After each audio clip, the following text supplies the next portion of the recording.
Hi, Ed here from Jonard Tools. Today I want to introduce you to one of our latest tools, the FCT-100 fiber optic connector insertion and extraction tool.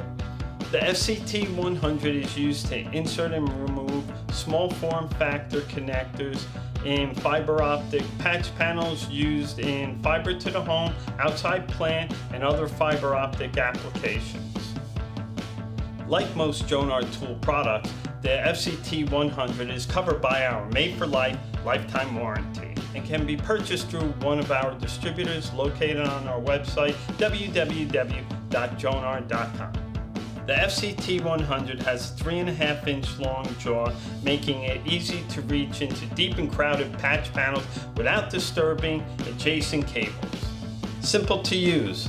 Insert the connector, place the connector in the jaws of the tool, properly align the connector, insert the connector into the patch panel and push.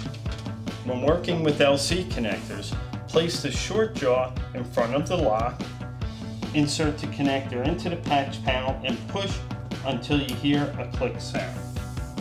To remove a connector, open the jaws by squeezing the handles together, place the jaws over the connector, slowly releasing the handles, and pull. Follow the same procedure for LC connectors, being sure to place the tool's bent jaw over the lock so the lock is compressed to release the connector. Thank you for watching our video. Please like, share, and comment below. Hit the subscribe button to hear about the latest innovations from Jonard Tools.